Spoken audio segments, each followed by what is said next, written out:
வணக்கம் நேர்களே, நான் உங்கள் ஆஸ்ட்ரோ பூர்ணா, எண் கணித ஜோதிடம் மற்றும் ஆன்மீக பரிகார ஆராய்ச்சியாளர். இன்னைக்கு நாம செப்டம்பர் மாத பலன்களை பற்றி பார்க்க போறோம். செப்டம்பர் மாதத்துல உங்களுக்கு இந்த சிம்ம ராசி அன்பர்களுக்கு என்ன மாதிரியான பலன்கள் மாற்றங்கள் கிடைக்க போகுதுன்றத இந்த பதிவுல தெளிவா பார்க்க போறோம். இந்த மாதத்துல உங்களுடைய கிரக அடைவுகள் பாத்தீங்கன்னா, ராசியிலேயே சூரியன் பகவான் மாதத்தின் பிற்பகுதியில பதினேழாம் தேதி சிம்ம ராசியிலிருந்து கன்னி ராசிக்கு பயிற்சி ஆகிறார். மாதத்தின் பிற்பகுதியில உங்களுக்கு சுக்கிரன் கேது 2ஆம் இடத்துல இருக்கக்கூடிய அந்த சுக்கிரன் பாகப்பட்டவர் 18ஆம் தேதி துலாம் ராசிக்கு பயிற்சி ஆகிறார். அதாவது 18ஆம் தேதி தன்னுடைய ஆட்சி வீடான துலாம் ராசிக்கு இந்த மாதத்தின் பிற்பகுதியில அந்த சுக்கிரன் ஆகப்பட்டவர் பயிற்சி ஆகிறார். 3ஆம் இடத்துல அப்போ உங்களுக்கு சுக்கிரனும் வருவார். அடுத்து இந்த சிம்ம ராசி அன்பர்களுக்கு 7ஆம் இடத்துல சனி வக்ரத்தோட இருக்கிறார்.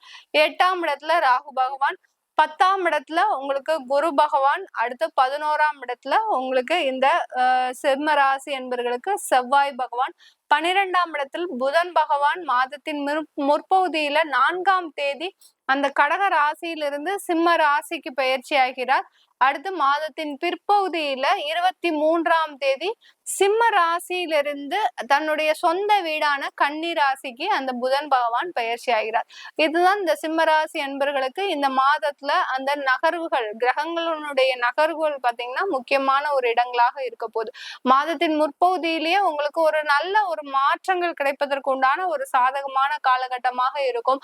அரசாங்க வேலை வாய்ப்புக்காக காத்துட்டு இருக்கிறவங்களுக்கு இந்த மாதம் செப்டம்பர் மாதத்துல ஒரு நல்ல ஒரு மாற்றங்கள் கிடைப்பதற்கும், அரசாங்க உத்தியோகம் கிடைப்பதற்கும், அரசாங்க உத்தியோகத்துல பதவி உயர்வு, வருமான உயர்வு, அந்த மாதிரியான ஒரு மென்மேலும் வளர்ச்சியை பெறுவதற்கு, ஏன்னா புதனும் 4ஆம் தேதி அந்த சிம்ம ராசிக்கே பயிற்சி ஆகிறதுனால உங்களுடைய தகுதியின் அடிப்படையில உங்களுக்கு பதவி உயர்வு கிடைப்பதற்கு உண்டான ஒரு சாதகமான ஒரு அமைப்பாக தான் இந்த சிம்ம ராசி என்பர்களுக்கு இந்த மாதத்துல இருக்க போகுது.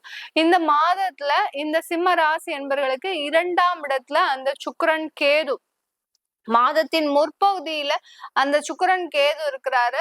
பிற்பகுதியில சுக்கிரன் தன்னுடைய ஆட்சி வீடான உபஜயஸ்தானத்திற்கு செல்றதுனால இந்த சிம்ம ராசி என்பர்களுக்கு அந்த வராம இருக்கக்கூடிய அந்த பணம் அந்த சுக்கிரன் கேதுவோட மாட்டிட்டு இருக்கும் போது உங்களுக்கு ஒரு 2 மாதமாக உங்களுக்கு பண வரவே சரியா இருந்திருக்காது. தொழில் சம்பந்தமா தொழில் செஞ்சிட்டு இருக்கிறீங்கன்னா தொழில்ல விற்பனை அளவு கம்மியா இருந்திருக்கும். அதே சமயத்துல உங்களுக்கு பண வரவுகள் குறைஞ்சு கொண்டே இருந்திருக்கும். இந்த மாதிரியாக இருக்கக்கூடிய இந்த சிம்மராசி அன்பர்களுக்கு இந்த மாதம் உங்களுக்கு பண வரவுகள் அதிலிருந்து வெளியில வரக்கூடிய ஒரு சூழ்நிலை வரக்கூடிய ஒரு நேரமாக தான் இருக்கும்.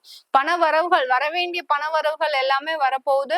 விற்பனையான பொருட்களுக்கு சில பேர் நிலுவையில உங்களுக்கு பண வரவுகள் இருந்திருக்கும். அதாவது நிறைய வாடிக்கையாளர்கள் உங்களுக்கு கடனாக உங்களுடைய ப்ராடக்ட்ஸை வாங்கக்கூடிய ஒரு சூழ்நிலை இருந்திருக்கும். கடந்த காலத்துல எல்லாம் எவ்வளவோ பொருட்கள் விற்காம இருக்கிறதுக்கு அட்லீஸ்ட் கடன்லயாவது நம்ம விற்கலாம் அப்படின்னு சொல்லி நீங்க வித்திருப்பீங்க. ஒரு 4 மாத காலமாக அப்படியே வர வேண்டிய வருமானம் எதுவுமே வராம இருந்திருக்கும். இது எல்லாமே நிவர்த்தி ஆகக்கூடிய ஒரு நேரமாக தான் இந்த சிம்ம ராசி என்பர்களுக்கு இந்த காலகட்டம் இருக்க போது. இந்த சிம்ம ராசி என்பர்களுக்கு இந்த மாதத்துல பாத்தீங்கன்னா உங்களுக்கு ஒரு நல்ல ஒரு மாற்றங்கள், அதே சமயத்துல கேது பகவான் 2ஆம் இடத்துல இருக்கிறதுனால உங்களுக்கு குடும்பத்துல நிறைய குழப்பங்கள், தேவையில்லாத சண்டை சச்சரவு, அடுத்து பாத்தீங்கன்னா ஈகோ ப்ராப்ளம்ஸ், அடுத்து பாத்தீங்கன்னா கணவன் மனைவி இடையே ஒரு ஒற்றுமை இல்லாம ஏதோ ஒரு தேவையில்லாத ஒரு பேச்சுவார்த்தை. 2ஆம் இடத்துல கேது இருந்தாலே ஒருத்தருக்கு ஒருத்தர் பாத்தீங்கன்னா விதண்டாவாதமாக பேசிக்கொள்ளக்கூடிய ஒரு நேரமாக தான் இருக்கும். அதுவும் கடந்த 1.5 வருடமாக இதே மாதிரியான ஒரு வாழ்க்கை உங்களுக்கு போய்கிட்டே இருக்கு. இதுல இருந்து எங்களுக்கு நிவர்த்தி எப்பதான் கிடைக்க போகுது அப்படின்னு பாத்தீங்கன்னா உங்களுக்கு அந்த புதன் பகவான் தன்னுடைய சொந்த வீட்டிற்கு வரும்போதே அதுல இருந்து நிவர்த்தி கிடைக்கக்கூடிய ஒரு நேரமாக இருக்கும். அதிலும் அந்த கேது பகவான் இன்னும் அவருடைய ஆதிக்கம் இருக்கும், இல்லாம இருக்காது. அந்த கேதுனுடைய பயிற்சிக்கு அப்புறம் தான் உங்களுக்கு குடும்பம் சம்பந்தமான நிறைய பிரச்சனைகள்ல இருந்து வெளியில வரக்கூடிய ஒரு நேரமாக இருக்கும் இந்த சிம்ம ராசி என்பர்களுக்கு.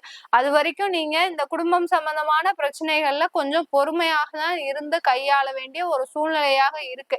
இந்த புதன் ஆட்சிக்கு வர்றதுனால உங்களுக்கு அந்த குடும்பத்துல சின்ன சின்ன ஒரு சுப நிகழ்ச்சிகள், குடும்பம் சம்பந்தமான ஒரு மகிழ்ச்சியான தருணங்கள் நடப்பதற்கு உண்டான ஒரு சிறந்த காலகட்டமாக இருக்க போது இந்த சிம்ம ராசி என்பர்களுக்கு. இந்த சிம்ம ராசி என்பர்களுக்கு இந்த காலகட்டத்துல திருமண வாய்ப்புகள் கூடி வரக்கூடிய ஒரு நேரம். ஏன்னா திருமண வாய்ப்புகள்னு சொல்லும்போது அந்த சனி 7ஆம் இடத்துல இருக்கும்போது திருமணம் சம்பந்தமான ஒரு முயற்சிகள்ல தோல்விகள் இருந்துகிட்டே இருக்கும். இப்போ அந்த உபஜய ஸ்தானத்துல அந்த சுக்கிரன் 18ஆம் தேதி வர்றதுனால 7ஆம் இடத்துலயும் சனி வக்கரமா ஒரு ஸ்லோவான கிரகம் வக்கரம் அடையும் போது ரொம்ப சுறுசுறுப்பா நடக்க ஆரம்பிச்சிடும். அதனால இந்த காலகட்டத்துல உங்களுக்கு அந்த திருமண முயற்சிகள்ல ஒரு நல்ல ஒரு முன்னேற்றங்கள் நடக்கும். அந்த திருமண முயற்சிகளோட இருக்கட்டும். சனி வக்கரம் ஆனதுக்கு அப்புறம் தான் உங்களுடைய திருமண தேதியை நீங்க பிக்ஸ் பண்ணணும். யாருக்காவது முயற்சி பண்ணணும்னா முயற்சி பண்ணி நீங்க பொண்ணு பார்த்து மாப்பிள்ளை பார்த்து அடுத்து அந்த ஜாதகம் பிக்ஸ் பண்ணி எல்லாம் செஞ்சு வச்சுக்கலாம். திருமண தேதி மாத்திரம் சனி வக்ரம் ஆனதுக்கு, அதாவது வக்ர நிலையிலிருந்து இயல்பு நிலைக்கு திரும்பினதுக்கு அப்புறம் நீங்க திருமண தேதிகளை கண்டிப்பா வச்சுக்கணும் இந்த சிம்ம ராசி என்பர்கள்.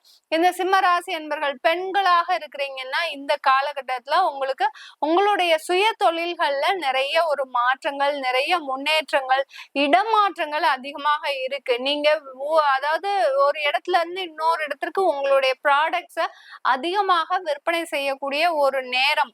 ஏன்னா 3ஆம் இடத்துல அந்த சுக்கிரன் ஆட்சி பெற்று வர்றதுனால ஒரு பிரயாணங்கள் அதிகமாக இருக்கக்கூடிய ஒரு நேரம். சில பேர் வந்து பாத்தீங்கன்னா வெளிநாட்டுக்கு கூட போகக்கூடிய ஒரு நேரமாக இருக்கும். ஒரு பெண்ணாக இருந்துட்டு நீங்க எல்லாமே செய்யக்கூடிய ஒரு அன்பர்கள்னா இந்த சிம்மராசி அன்பர்கள் தான். பெண்ணாக இருந்தாலும் கூட அந்த அந்த ஒரு முழு ஒரு நம்பிக்கையும் தன்னம்பிக்கையும் இருக்கக்கூடிய அன்பர்கள்னா இது சிம்மராசி அன்பர்களுக்கு மட்டுமே இந்த மாதிரியான ஒரு நிறைய வாய்ப்புகள் கிடைக்கக்கூடிய ஒரு நேரமாக இருக்கும். இந்த சிம்ம ராசியில 3 நட்சத்திர அன்பர்கள் இருக்கிறீங்க யாரெல்லாம் அப்படின்னு பார்த்தோம்னா மகம், பூரம், உத்திரம். இந்த 3 நட்சத்திர அன்பர்களுமே உங்களுக்கு நிறைய ஒரு அந்த உங்களுடைய நட்சத்திர பாதத்தை அந்த புதன் பகவான் கடந்து லாபஸ்தானாதிபதி கடந்து வர்றதுனால அந்த தொழில்ல முன்னேற்றம், வருமான வரவு, அடுத்து கடன்களை அடைக்கக்கூடிய ஒரு நேரம், இந்த மாதிரியான ஒரு மாற்றங்கள் நிகழ்வதற்கு இந்த செப்டம்பர் மாதத்துல இந்த சிம்ம ராசி என்பர்களுக்கு பல வகையான ஒரு வாய்ப்புகள் கிடைக்கக்கூடிய ஒரு நேரமாக இருக்க போகுது. வெளிநாட்டுல இருக்கக்கூடியவர்களுக்கு சிம்ம ராசி என்பவர்களுக்கு இந்த காலகட்டம் நிறைய ஒரு தொழில் சம்பந்தமான வருமானங்கள், தொழில் சம்பந்தமான ஒரு மாற்றங்கள், தொழில் சம்பந்தமான லாபங்கள். அங்க கடன் வாங்கியிருந்தீங்கன்னா கண்டிப்பா அந்த கடன்களை எல்லாத்தையுமே அடைக்கக்கூடிய ஒரு நேரமாக இருக்கும் இந்த சிம்ம ராசி என்பவர்களுக்கு. இது எல்லாமே நம்ம கோச்சார நிலவரப்படி பலன்கள் சொல்லியிருக்கிறோம். உங்களுடைய தசாபுத்தி பலன்களை தெரிஞ்சுக்கணும் விருப்பப்படுறவங்க கீழே இருக்கிற நம்பருக்கு வாட்ஸ்அப்ல அப்பாயின்மெண்ட் வாங்கிட்டு நீங்க என்கிட்ட கன்சல்ட் பண்ணிக்கலாம். உங்களிடமிருந்து விடைபெறுவது உங்கள் ஆஸ்ட்ரோ பூர்ணா. நன்றி, வணக்கம்.